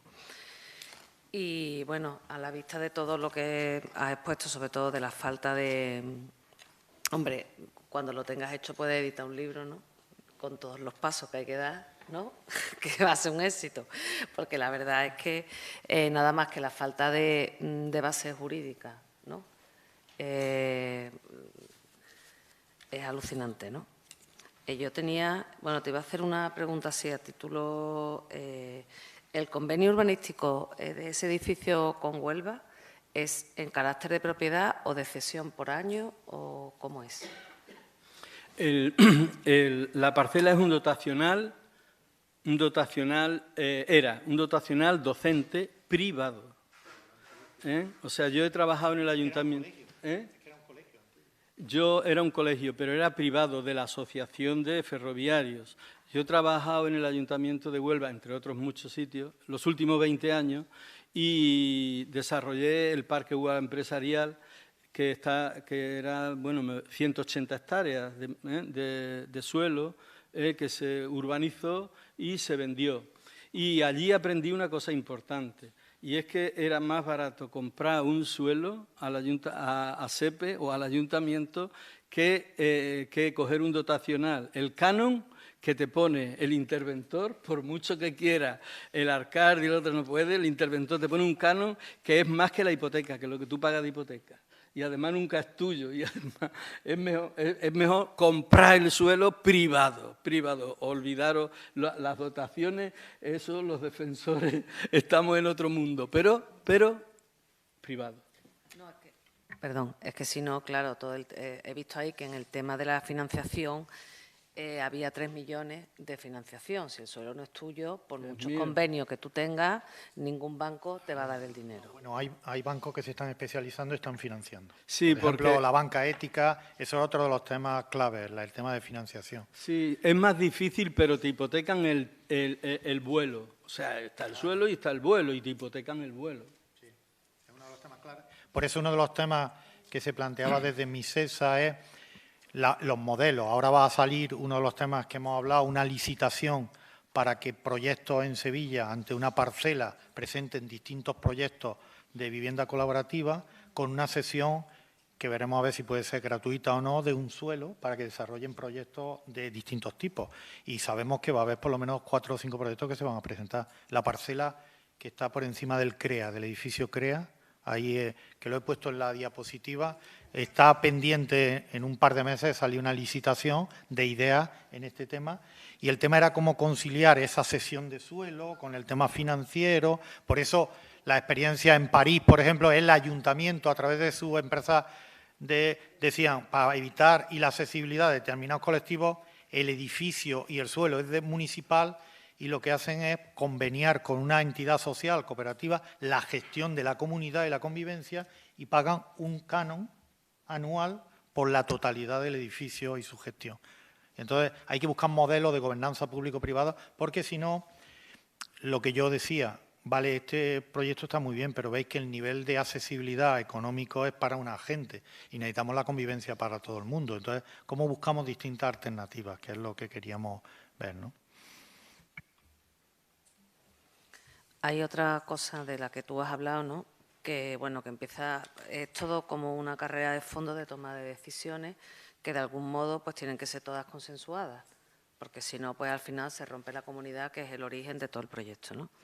Y hablabas de que, bueno, de que había dos, bueno, yo sí creo que hay 2 tipos de modelos, porque yo los que he visto en el resto de España son más bien en zonas no urbanas, dentro del territorio, y más bien, como tú dices, ¿no? Al final es un grupo de amigos que, bueno, que tienen cada uno su habitación y tal, tienen un montón de zonas comunes, que han decidido retirarse al campo frente a aquellos que prefieren vivir en la ciudad, ¿no? Entonces, bueno, si nos podías hablar un poco de las ventajas de los dos, porque por un lado todos estos que están fuera de zonas urbanas, dentro de todo el proceso de la España vaciada, ayudaría mucho a darle cohesión a todo el territorio, incluso a aldeas pequeñas, el poder utilizar algún tipo de construcción para dotar no solo de habitantes, sino de, ¿no?, de una cola, como tú hablabas de Noruega, ¿no?, de que al final hay una comunidad pequeña con gente que entra, y cómo eso hace que al final todo el territorio tenga una estructura no de aldeas abandonadas, sino de otros tipos de usos que pueden hacer, bueno, sostenible el habitar en el territorio. Yo, en materia de consensuar, que es algo complicado cuando estás hablando de una comunidad y entonces hay que tomar decisiones y criterios. Yo siempre, a mí me gusta mucho la casuística y pongo un ejemplo, ¿no? ¿Qué pensáis de una madre que por la noche coge a los 4 que los tiene allí sentados y le dice, ¿qué queréis cenar esta noche? ¿Tú te crees que eso se le puede preguntar? Las madres modernas sí. Sí. Las madres modernas sí. Pero bueno, es que entonces Claro, lo que hay que saber es qué preguntar, cómo preguntar, cuándo preguntar y a quién preguntar. Esa es la labor de un gestor. Entonces, divides en comisiones de trabajo, la decisión la tomas con los 3 de la comisión de trabajo y los 3 de la comisión de trabajo trabajan sobre ese tema y elaboran una propuesta concreta. Y esa propuesta concreta se lleva al Consejo Rector y el Consejo Rector determina que sí o que no y se lleva luego ya a la Asamblea donde se vota por mayoría. Por supuesto, lo pueden tumbar, ¿no? Yo os pongo un ejemplo de una cosa urgente que nos ha tocado a nosotros ahora hace muy poco y acordamos en el Consejo Rector una medida que entraba en vigor al día siguiente. Y que luego la teníamos que pasar a la Asamblea. Y la Asamblea puede decir, pues no estamos de acuerdo y la tumba. Pero si dice que está de acuerdo, estaba ya en vigor desde el día 23. O sea, y desde el día 23 hasta el día que se va a aprobar, se querían dar de baja 2. Pues date de baja, pero no te devolvemos el dinero porque ya hemos acordado que el dinero no se mueve. Entonces, la toma de decisiones hay que saberla gestionar. Y, Cristina, lo que me dices de yo, cada vez que me hablan de promover y eso, como os he dicho antes, he estado mucho tiempo vinculado al tema del suelo y en cooperación internacional yo llevaba una ponencia que se llamaba el suelo generador de riqueza y empleo. El suelo es generador de riqueza y empleo. La llave de los cohousing, bajo mi punto de vista, una de las llaves más importantes está en introducir esa necesidad nueva en el diseño del Plan General de Ordenación Urbana.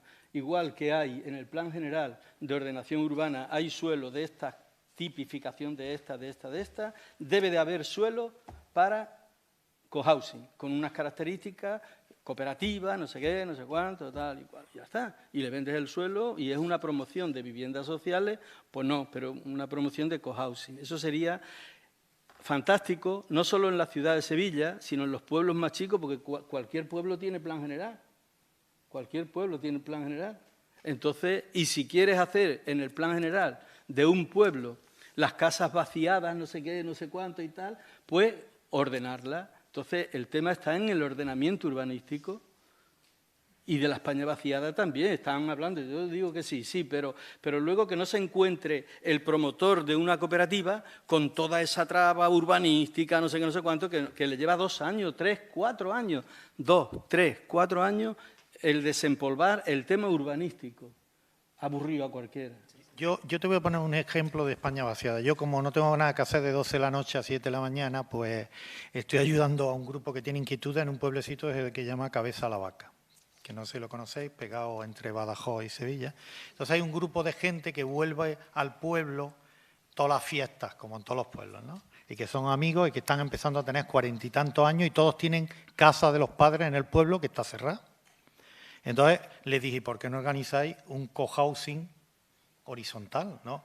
Y lo que hacéis es dotaros de servicios comunes y traéis juventud al pueblo y cuando envejezáis, si vuestras mujeres respectivas, vuestros maridos respectivos quieren, termináis envejeciendo en el pueblo de vuestro origen, pero dotándote de servicios más cercanos, de historia y uniendo las casas que ya existen en una comunidad de servicios complementarios a los que ya tenéis y se está estudiando. De gente que tiene 40 años ahora y que está pensando en el futuro. Eso es difícil conciliar, pero no hay que construir nada. Están las casas ahí que si no estarán abandonadas. Porque el antiguo alcalde de Villamanrique me decía que el 42% de las viviendas de Villamanrique estaban vacías. Entonces, todo eso va a ir pasando. Entonces, es buscar nuevas formas, que lo mismo no hay que construir. Es solo buscar, por eso hablaba yo de modelos de organización. Y en lo otro es cómo le damos mucha importancia al respeto a que nadie se metería a hacer lo que hace un arquitecto, aunque alguien se mete y todo el mundo opina. Bueno, perdona, se meten hasta los porteros. Sí, pero no se atreven después a hacer la obra y dirigirla, pero sí todo el mundo se atreve a ver metodologías de participación o de innovación social como si eso no importara y la participación fuera algo que hay que improvisar y que no hay que gestionarla bien. Porque hay un tema que yo aprendí hace mucho tiempo que se llama democradura, que es democracia en la toma de decisión, dictadura en la ejecución. Porque si no los proyectos... Esto es lo que hemos decidido, lo pregunto 3 veces. ¿Esto es lo que se ha decidido? Sí, se ejecuta. porque si no los proyectos, y lo que él dice, yo últimamente me dedico a proyectos que he ayudado a mediar conflictos entre gente que tiene mucho tiempo en discutir y que se apuñalan con un clip para que el otro sufra más y de sangre poco a poco, ¿no? Entonces, es terrible las discusiones. Entonces, claro, yo como soy el doctor House Malafolla Granaína, cuando me ponen de mediador corto inmediatamente, y ahora veo varios cohousing que se han separado. Sí. Y eran amigos de toda la vida que ni se hablan. Entonces, cuidadito con los temas porque Igual no se que puede los matrimonios. improvisar. Igual, pero igual, vamos. Igual. Y además el odio terrible, además. Pero bueno. Hombre, yo creo que, bueno, en parte lo que has dicho, lo que ha comentado Pedro, de que, hombre, la necesidad, los nórdicos viven en comunidad porque allí nieva, o sea, si tú estás tirado en la nieve y te quedas sin cardera, como no Claro. tengas un vecino de meterte en la casa, tú estás muerto. Entonces, basándose que el ser humano necesita del resto de los seres humanos para sobrevivir, bueno, se ve hasta en el tipo de edificios, ¿no? Tú ves una iglesia nórdica y una iglesia nórdica se ve que respira comunidad. Tú ves una iglesia... Tiene aseos. Yo me quedé loco porque a la entrada tienen los aseos. ¿Tú has visto aquí en alguna iglesia aseos? Es que tiene aseos. Digo, cago en la mano. Sí, entonces, bueno, se produce un tipo de comunidad, de arquitectura de territorio que está basado en la comunidad. Entonces, yo sí creo que, hombre, que en el clima mediterráneo, que es tan individualista, que tú puedes vivir con dátiles y, ¿no? ¿Qué decir? Bueno, que los niveles de supervivencia no son tan extremos, ¿no?, como en el norte de Europa, pues aprender a convivir. Yo, mira, voy a comentar una cosa, la tenía que apuntar porque se habla y la gente no profundiza un poquito. El concepto, el cocuidado. El cocuidado no significa que yo le cambie los pañales a ese y ese a mí. El cocuidado es que yo estoy pendiente de ti y tú estás pendiente de mí, nada más eso. Entonces, algo que tenéis que utilizar en vuestra vida diaria es el 70% de lo que le cuesta a un mayor vivir solo, se lo gasta en compañía. En compañía, simplemente. O sea, los hijos tienen que poner una persona que esté allí al cuidado, dice, al cuidado. Al cuidado está haciendo ganchillo, mirando, y cuando le pasa algo llama por teléfono. Enrique, tu madre le ha pasado no sé qué. Enrique, o sea, ese es el cuidado. Pues eso en el cohousing vale cero. Ese dineral que pagan la gente por su madre, por cuidarla, en el cohousing no lo necesita. Ese es el cocuidado. Sí. Perdón. Toma el micrófono, es que se está grabando también en streaming para que se escuche. Sobre el cocuidado también quería yo... No me ha quedado claro la prestación de servicios, los cuidados sanitarios, porque me imagino que esas personas cuando llegan a una cierta edad van a necesitar unos cuidados especiales. ¿Eso cómo lo contempláis en ese cohousing? Sí, antes os he comentado que tenemos lavandería, que tenemos comedor, que tal, y tenemos un área asistencial diseñada precisamente por dos médicos. El arquitecto con nosotros está trabajando por especialidades y eso, y estamos nosotros diseñando, digamos, la cartera de servicio, la cartera de necesidades, nosotros le proponemos. Entonces, en este caso, nosotros vamos a disponer de 2 unidades de cuidados mínimos al principio y vamos a tener 4 más tarde, ¿no? Vamos a tener 4 unidades de cuidados mínimos, que es en el extremo caso de que la persona no pueda ser atendida en su apartamento, para esos casos. Y luego, pues hay una consulta para el médico, que vendrá el médico de la Seguridad Social allí, vendrá el enfermero allí, vendrá el podólogo allí. El podólogo, los gastos, nosotros antes no os lo he dicho, pero nosotros vamos a tener unos gastos comunes y luego servicio a la carta, dentro que cada uno, el que necesite que le laven, que lo duchen, que le cambien los pañales, lo pagará él. Vamos a tener también una mutualidad dentro para subvencionar esas cosas de extrema necesidad. El área asistencial probablemente lo mejor definido que tenemos. Yo, antes de pasar la palabra, me gustaría que, David, quería hacerte un par de preguntas que creo que, bueno, que hablan de la problemática inicial de todos estos nuevos modelos habitacionales. En primer lugar, si existe algún estudio de todas las demandas de cohousing y coliving a nivel de Andalucía o de Sevilla, y bueno, en parte ya has adelantado algo de que, bueno, él lo ha adelantado, Pedro, de que al final esto genera unas incertidumbres, tanto sobre todo a nivel jurídico y de normativa, que cómo se podían, bueno, está claro que desde el PEGO va a haber que empezar ya a llamar las cosas de otra manera, pero como tú has hablado de innovación social y demás, pues si nos podías adelantar, ¿no? El dolor de la innovación.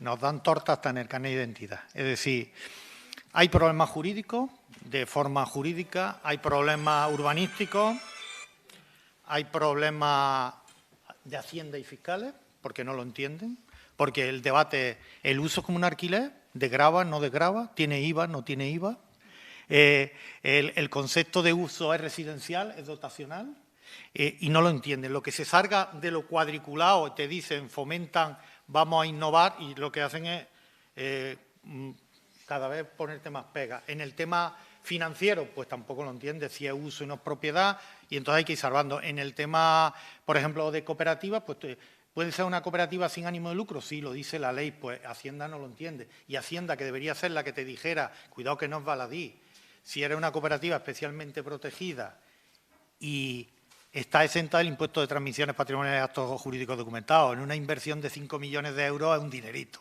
¿vale? El tema de cesiones de suelo público, todos son problemas, todo. Y en vez de decir, oye, pues vamos a practicar, por eso decíamos que lo importante es dotarnos de herramientas como el sandbox, de hagamos prototipos y a partir de ahí regulemos, porque si no lo que hace es que la gente sean pioneros, que me recuerda siempre el chiste gráfico de los dos que fueron a robar aceitunas a Jaén y los pilló el dueño del cortijo. Y al primero que entró le dio en toda la boca y se le cayeron todos los dientes y le dijo al otro, entra tú que a mí me da risa. Pues eso es lo que le está pasando a toda esta gente. Los que lanzamos y le apoyamos le parten la cara. Esta semana hablándonos Pedro, dije, estoy peleándome con Hacienda porque dice que tengo yo como cooperativa que demostrarle que soy especialmente protegida. ¿Tú, Hacienda? Sí. Y otro de los cohousing que han comprado el suelo, el gestor no sabía y le digo, vosotros estáis exentos. Y ahora está peleándose para que le devuelvan 500.000 euros y Hacienda dice, pues demuéstramelo, ya te lo devolveré. Hombre, por favor, eso es potenciar los temas. Entonces, ¿qué tenemos? Cantidad de problemas. Nos vamos al suelo. ¿Qué hemos tenido que hacer con Envicesa? Comernos el tarro a ver cómo iba a ver el suelo, porque si es dotacional, no es residencial. Y si es residencial, unos suelos carísimos que en otros sitios tienen. Esto está reservado para cooperativas, por ejemplo, y es exclusivo para cooperativas. Es lo que dice. ¿Tú estás planificando? Pues se ha desaparecido. Pero no para cooperativas que se prostituyó. El cooperativismo inicial de vivienda en España fue liderado por los andaluces que se fueron a Cataluña, jóvenes, y que no tenían dónde vivir, produjeron cooperativas que tenían lavandería en común, guardería en común, cocina en común, y eran de uso y no de propiedad. Después vino la especulación del valor propiedad, porque esto es un debate que la gente dice, bueno, y cuando pones todo ese dinero y eso no es tuyo, ¿tus hijos qué dicen? No, tú tienes un capital social, por eso otro de los temas financieros. Pedro ha hablado, estamos capitalizando todo para que coste en el capital y cuando tú te vas, o bien por muerte o por salida, el otro que entra tiene que reponer el capital tuyo y ese será el que tu hijo en la herencia se repartan en cuanto te entierren. Entonces, pues esos debates también fiscalmente, jurídicamente, es que haya sensibilidad, que la gente se lo crea y nos facilite la vida. Pero aquí innovar es un ejercicio de heroicidad, porque es burocracia, jamás ha habido tanta, y después, en la última jornada, mira que yo lo aprecio mucho, el secretario del ayuntamiento me dijo que me dejara de inventar, y soy el director de innovación.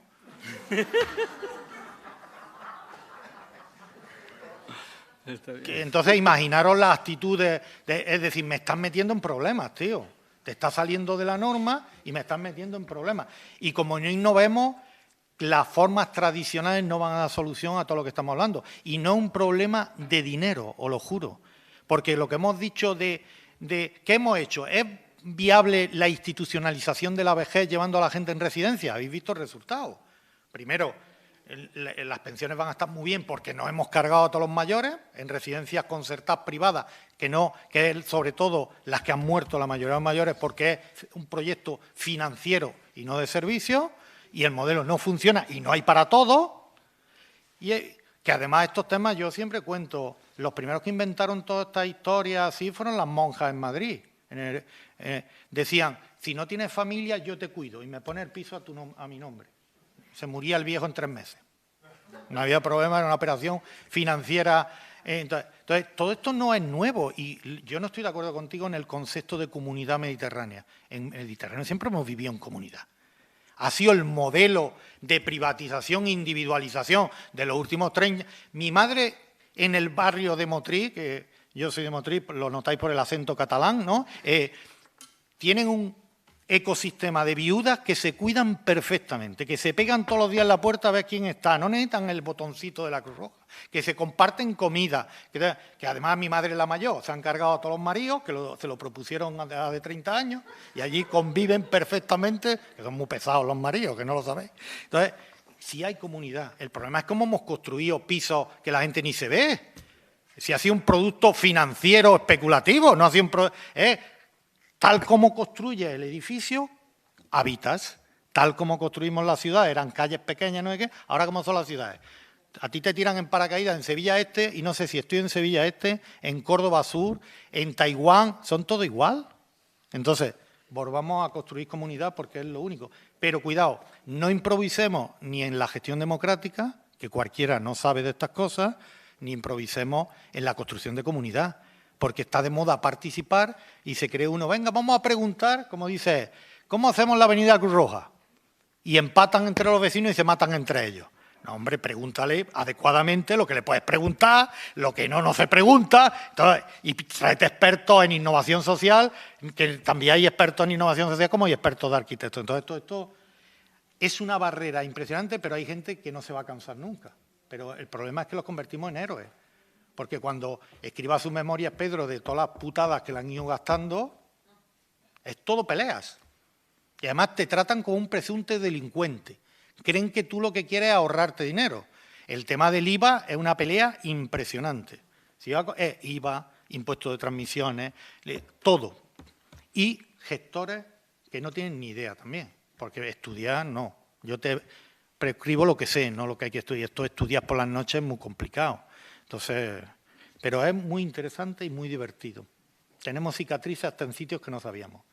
Te lo digo que es muy divertido todos los días. Bueno, si alguien... Ya vamos a pasar al turno de preguntas del público.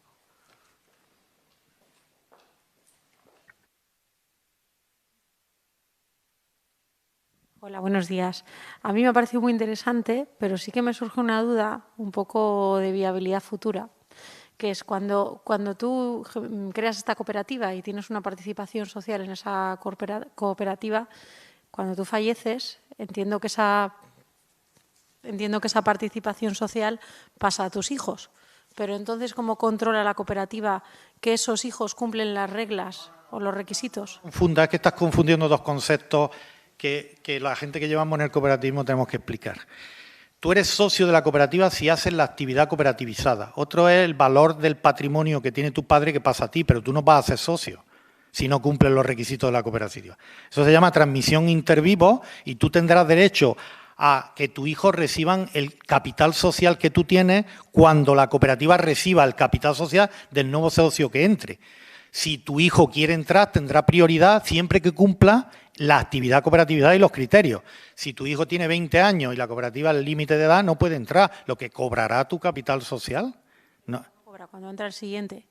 No, eso está súper normatizado. Es decir, antes la ley decía que tenía que ser con un máximo de 5 años de evolución. Ahora hay nuevas formas para no descapitalizar la cooperativa y tú tienes la seguridad que te lo van a devolver, pero cuidado, ¿cuándo? Es cuando se protege más el interés general que el individual. Entonces hay unos tiempos, eso está perfectamente regulado en la ley, según los estatutos, hay un derecho de retracto, para que, por ejemplo, imagínate, se meten en un proyecto de 5 y ahora a 4 se les cruzan los cables, se pelean con Pedro y dice, mañana nos vamos, que nos devuelva el capital. Y decir, espérate, que además la ley me protege, que cuando esté acabado y podamos ya te devolver el capital. A ver si esto es un juego de niños que no metes o el arquitecto no cobra porque tú te quieras ir. Eso está perfectamente regulado a todos los niveles. Porque se tiene que dar seguridad jurídica a los temas económicos, ¿eh? Por eso los modelos que yo propongo, porque la mayor parte de los conflictos de este tipo de temas tienen que ver siempre con el tema económico. Si yo te resuelvo desde lo público el tema financiero, incluso planifico con un grupo cómo va a ser el edificio, pero lo construye la empresa pública, que es lo que han hecho en París y en otros lados, tú lo que tienes que centrarte es construcción de comunidad y catálogo de productos y servicios. Y dejad de poner tanto énfasis en el ladrillo, que el problema que tenemos es el ladrillo y el suelo. Entonces, y el problema que tenemos no es el ladrillo y el suelo, es comunidad, envejecimiento y servicios, que sean viables, porque lo que es inviable es que en una población con la que tenemos crear miles de cientos de residencias de ancianos. Es que eso es inviable y además es insano. Es insano. Entonces, eso es lo que tendremos que trabajar, ¿vale? Venga, más preguntas. Bueno, Uy, María primero ella y luego... María Ángeles me da hasta miedo. Bueno, no te dé miedo, no te dé miedo. Yo quería agradeceros a los tres la presencia como parte de Envisesa y lo que nos habéis aportado, que ha sido súper interesante, sobre todo porque, como sabéis, desde la casa, desde Envisesa, llevamos el proyecto de co-living de RUE, que, bueno, claro, cuando escucho lo que tenéis, me doy cuenta que estamos muy atrás, ¿no?, a lo que queremos llegar. Pero, bueno, es interesantísimo y nos gusta siempre aprender y escucharos, y a David sobre todo, que me tema, no le voy a dar caña hoy solamente que a mí sí me gusta que invente, que muchas gracias por la intervención y bueno, en la parte nuestra, claro, el co-living totalmente distinto a la parte que habéis estado explicando, ¿no? Porque nosotros sí, no debe de serlo, pero sin embargo en nuestro caso sí lo vivimos como tal, ¿no? Como es mucho más individualizado el tema de la convivencia, cada uno en su alojamiento, y quizás todavía estamos muy atrás en cuanto a la convivencia y a la persona, ¿no?, lo que hablaba antes David. Y bueno, nada, terminar, decirle gracias también al presidente porque ha estado aquí con nosotros acompañándonos esta charla tan interesante y que muchas gracias. En la diferencia de los cohousing y los co-living, primero, vosotros sois un co-living que el dinamizador es una entidad pública, no es la comunidad. Lo que está pasando, y otro de los riesgos que está viendo, es que esto lo toman con moda y llegan los inversores financieros y empiezan a crear falsos cohousing que, oye, te quieres ir a la Costa del Sol, te construye un edificio con apartamentos, con elementos comunes y hay especulación financiera por un tubo y yo te lo facilito todo. O falsos co-living que, oye, pues si vamos a construir lo mismo que hubo en la parte de la hostelería, los hostels, los temas, pues una evolución del hostel para jóvenes, lo que se llama nómadas tecnológicos, que vienen y van, franceses, todo jaja, jijo, jiju, ya está. Además, sexo asegurado, toda la historia, todo se mezcla, aquí la zona con lucecita, el ping-pong, lo otro, pero eso no es comunidad. Eso es un modelo de negocio en virtud de una supuesta moda. Lo que tenemos que hacer es hacer mucho énfasis en lo que antes hemos comentado. Lo de menos el edificio, que ya está construido y no podemos darle más otra, pero cómo construimos comunidad y cómo hacemos que la gente se ayude. Esa persona que viene de Erasmus, que está, pues el otro, y eso sí se está planeando cuando en temas de intergeneracional, en el edificio que se va a construir por Envisesa, en la parte de, enfrente de, no sé cómo se llama la calle, al lado del museo. García, pues ahí va a haber gente mayor y tú dices, tú eres joven y no puedes pagar una renta aquí. La mitad la puedes pagar, la otra en horas de comunidad colectiva, un micro banco del tiempo. Esos son elementos de coayuda, de temas a veces vinculados a lo que se puede. Entonces, hay un universo de posibilidades híbridas, de mezclar, pero siempre con un elemento, la comunidad como elemento fundamental. La soledad, que no lo hemos incidido mucho, es la pandemia más grande de España. Y el último informe sobre soledad a nivel internacional dice algo muy curioso. Los jóvenes se sienten más solos que los mayores. Cuidado con el tema. Es decir, los jóvenes actuales, sobre todo los que salen expulsados del sistema educativo, que pierden todos los anclajes, porque el barrio ya no es como era esa comunidad. No tengo trabajo, otra comunidad, y estoy solo, fuera de sitio. Estoy solo y la tendencia es el suicidio. Entonces, la soledad se resuelve con comunidad, no con dinero ni con accidentes. Y es volver a construir comunidades. Y una de las herramientas más poderosas para construir comunidades es el urbanismo. La forma como diseñamos las ciudades. Entonces, esa forma como diseñamos las ciudades y después los edificios, volvamos a la comunidad. Os doy un dato. Si volviéramos al elemento cultural, de que antes en Sevilla todas las familias tenían en la azotea macetas y la regaban entre todos, bajaríamos 4 grados la temperatura de la ciudad. Y no es un problema de grandes inversiones, sino siempre son temas culturales, formas de entender la vida. Y eso es lo que hay que construir. Pero cuidado, no improvisemos. Eso no es, oye, que vamos a hacer un proceso de participación, todos vamos aquí a decidir cómo hacemos un edificio. Mortal. Y después hay otro tema, que es lo que ha pasado a los cohousing con determinada edad, la gestión de los egos. El otro día, en una reunión, uno era inspector de Hacienda jubilado y lo sabía todo. Entonces ya le dije, mire, a mí me has traído para que te explique. Usted de lo que está hablando no sabe. Usted no sabe, ¿no? Usted ha sido inspector de Hacienda, pero no sabe. Y además, como yo no hablo con opiniones, aquí está la documentación que acredita. Pero tiene 70 años, ha sido inspector de Hacienda, nadie le decía nada y es palabra de Dios. Entonces, ahora, también hay cohousing de jóvenes. Hay unas experiencias chulísimas, por eso hay de todo. En Uruguay, la gente que no tiene dinero construyen entre todos lo que pueden como peones en hora persona para financiar la obra. Como yo soy familia humilde, no tengo dinero, vienen los sábados y los domingos tu mujer y tú y actuáis de peones en la obra y te computo horas y estás metiendo dinero a la obra. Entonces, soluciones las que queráis y esto ya digo que no es nuevo, que tiene más de 200 años muchas de las cosas, sí hay que adaptarlas a las nuevas circunstancias. Hola, compañera. No, querías hablar, ¿no? Sí. ¿Ya no? Sí, sí. Dale el micrófono, por favor. Ha habido un punto que no me ha quedado claro. Y es... Espera, que... Bueno, ya habla muy bien, ¿eh? No, pero... Sí, hablo muy bien y tengo un tono de voz potente. ¿Por qué habéis tenido tantos problemas urbanísticos? Entiendo que hacer una cooperativa de viviendas con servicios puede hacerse en cualquier suelo de carácter residencial. El plan general tiene que dar cobertura a eso.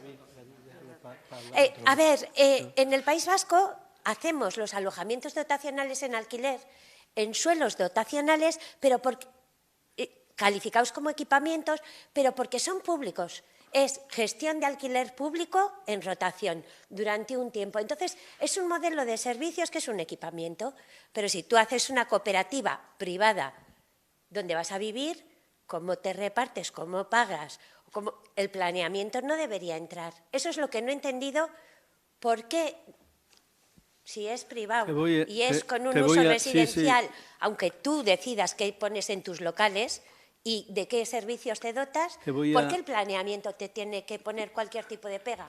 Es lo que no me acaba de ver. Antes de que diga él, yo lo que la Administración pública puede hacer en contra del administrado no tiene fin, ¿entiendes? O sea, que si tú dependes de que un departamento de urbanismo te califique, o sea, tú tienes unos porcentajes de dotaciones y si ellos consideran que lo tuyo es residencial, tú no vas a entrar en dotacional bajo ningún concepto, ¿entiendes? Y ya te pongas tú como te dé la gana, entonces te tienes que ir del municipio. Entonces, esto al final depende de la capacidad de gestión que tenga ese municipio. ¿Por qué? Porque no está tipificado dentro de la LOUA donde entrarían este tipo de edificaciones, si entran como dotaciones, si entran como residencial. Y depende de cómo se llamen para que luego tú tengas todas las desgravaciones fiscales, porque si tú entras como residencial te van a meter todos los impuestos a habido y por haber. Entonces, claro, al final tú tienes que buscar un encaje entre el problema del suelo, el problema del uso, el problema fiscal, etcétera. Y perdón, ya no... No, yo te decía mi caso. Nosotros hemos comprado un suelo dotacional educativo. Entonces, ese suelo está destinado a colegios. Entonces, ese suelo está destinado a colegios. Lo tengo que cambiar y se puede cambiar de uso. Y lo cambio de uso. Lo cambio de uso dentro del dotacional. No puedo pasar de dotacional a residencial. Entonces, lo paso a dotacional. Dotacional y le tengo que poner una coletilla. Social. Ah, social. Bien, asistencial. Social, asistencial. Viviendas dentro de un dotacional. Claro, dentro de un dotacional. Y me encuentro con un... y me encuentro con un follón. Pero tengo el ayuntamiento de mi parte, pero solamente en cuanto a voluntad. El desarrollo, la modificación del plan se hace entre tres, entre la Junta de Andalucía, el ayuntamiento y el propietario, que se tienen que poner de acuerdo en lo que quieren, si se puede, si no se puede y tal. Y hay una palabra mágica. Cuando no se puede, yo hago la misma pregunta que tú. ¿Por qué? Y me dice, reglado. Es así como está reglado. La palabra mágica es reglado. Es decir, así está regulado, tipificado en la ley, se acabó. No me quiero extender, pero sí quería decir una cosilla de antes, y era cuando, me parece que fue David, que dijo que esta gente eran de poder... Sí, soy del taco. Mira, es en cierto modo, efectivamente, pero esto es típico en los cohousing. Nosotros ni somos tan pobres que podamos aspirar a una plaza en una residencia pública, ni somos tan ricos para poder aspirar a una plaza en una residencia privada. Nosotros somos entre col y col lechuga, ¿vale? Y entonces, porque claro, una plaza privada vale 2.000 y no sé cuántos euros al mes, solo estar allí. Después, fíjate tú cómo me deja, ¿no? Y el 40% de nosotros, que somos 30 familias, pues vamos a vender nuestro piso para comprarnos otro, en vez de un apartamento en la playa, que vale lo mismo, que tú tienes una segunda residencia, sí, y yo no tengo. Yo tengo una recién pagada la hipoteca de 25 años. Ah, ¿ya la has pagado? Pues yo todavía no la he terminado. Yo no la he terminado. Ahora, no, lo que te quiero decir es que sí le decimos a todo el mundo, tienes que tener una pensión mínima de 1.500 euros al mes. La pensión mínima está en 1.000, o sea, la pensión máxima está en 2.300, neto, estamos hablando. Entonces, bueno, porque si no, no vas a poder vivir allí al ritmo nuestro y vamos a tener que estar. Tenemos una fórmula, que también la digo ya para que la sepáis, que es que a la gente le preocupa que cuando llegue su momento difícil, le va a costar mucho dinero estar allí, efectivamente. Entonces, existe una cosa que se llama hipoteca inversa, pero nosotros... No es la misma fórmula, pero la cooperativa le puede abrir una cuenta acreedora y se va comiendo su dinero, se va comiendo su capital, se va comiendo su capital, se va comiendo su capital. Tiene que echar sus cuentas, ¿vale? Eso es innovación social también. Os voy a decir una palabra mágica en el urbanismo. Las ciudades más modernas, y como se está hablando de la ciudad de los 15 minutos y el territorio de los 45 minutos para ser sostenible, habla de espacios neoterciarios. ¿Qué hemos hecho en el urbanismo? Guetos, aquí vivienda, aquí centro comercial, aquí. Si queremos tener una vivienda donde yo paseando en 15 minutos tenga la escuela, tendremos que hacer compatibles, flexibles, no especulativos los suelos. Y entonces tendrás que ser más flexible la norma, no en planeamientos, que para cambiar un planeamiento tardas 10 años, cuando la realidad en 10 años, imagínate, con una pandemia por medio, ha cambiado todo. Y nos hace una locura, porque entonces el concepto y la palabra mágica de las ciudades más avanzadas del mundo ahora mismo se llama espacios neoterciarios. ¿Cómo? En un espacio podemos meter industria limpia, no contaminante, no ruidosa, con un colegio al lado, con unas viviendas protegidas en cohousing, con un co-living y con el centro comercial y los cines al lado para que la gente tenga cultura, sanidad, todo en un espacio en el territorio 45 minutos en bicicleta o en un espacio en la ciudad 15 minutos en bicicleta. Esa es la clave, si no lo otro es burocracia, pensado en un planeamiento que se diseñó en la mitad primera del siglo XX para unos modelos que ya no encajan, también conciliándolo para que no haya temas especulativos ni la norma del... Pero el 80% del desgaste de la innovación tiene que ver con chocar contra la burocracia. ¿Vale? Y entonces es un problema. Y eso debería haber por lo menos islas que a los pioneros les dotara de un espacio donde poder manejarse sin poner problemas. ¿Vale? Esa chica quería también preguntar. Bueno, mi nombre es Irene, algunos me conocéis. Y bueno, lo primero, daros la enhorabuena, escuchar a David, siempre nos mantiene expectantes y siempre aporta algo nuevo. En las primeras jornadas, David, recuerdo que nos traías proyectos y nos presentaba situaciones reales, pero que nos parecían inalcanzables, ¿no? Ya la de hoy es en Huelva, creo que lo vemos ahí ya más cerca, más tangible, a la vuelta de la esquina. Y bueno, espero que pronto lo tengamos al 100% con ese modelo implantado en Sevilla, ¿no? Bueno, yo pertenezco a la Junta Directiva del Colegio de Trabajo Social y en concreto soy la responsable de la Comisión de Vivienda. Entonces, por ello, hoy me siento especialmente orgullosa. He escuchado a Pedro esbozar alguna frase que creo que tiene mucho peso y mucha relevancia, ¿no? Cómo el éxito de lo que nos expone está en que el proyecto social es la parte clave, ¿no? Esa convivencia de la que hablabas, que es lo que además nos hace huir un poco de esos falsos co-living o falsos co-housing, ¿no? Ahí es donde está la clave de que el funcionamiento verdaderamente, de que creemos esa conciencia comunitaria y de la puesta en valor, ¿no? Y luego la parte arquitectónica o el proyecto arquitectónico es un añadido a esa comunidad creada, ¿no? Entonces, bueno, orgullosa de que verdaderamente estas cosas se empiecen a defender y bueno, defensora a ultranza de que la intervención social y esos perfiles tengan cada vez más presencia y vinculación al ámbito de vivienda. Daros las gracias y bueno, que esperemos que el año que viene la ponencia sea sobre un proyecto específico y modelo en Sevilla, a la que señalaba a María Ángeles, ¿no? Yo quería puntualizarte una cosa. El proyecto arquitectónico no es algo que vaya aparte. Tú al final, igual que él habla, tú cuando oyes hablar a asociaciones que trabajan en las 3000 o trabajan en Pajarito, todos los grados de discriminación vienen determinados por el urbanismo. Entonces, al final, un proyecto es la materialización de todas esas ideas.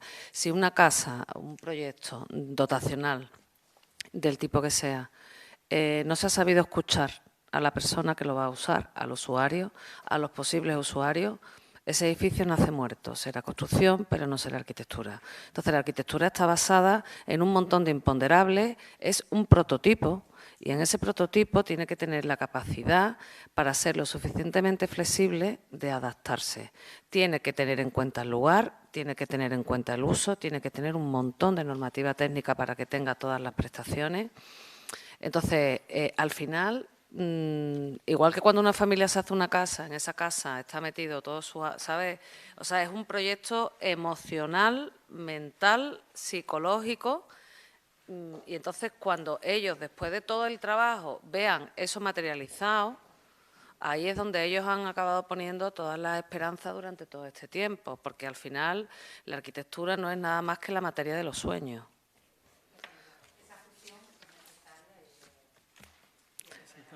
Y bueno, pues nada más, que ha sido un placer. Muchísimas gracias por estar aquí. Espero que, bueno, que os haya servido. Gracias. Y muchísimas gracias, Pedro. Muy bien, gracias.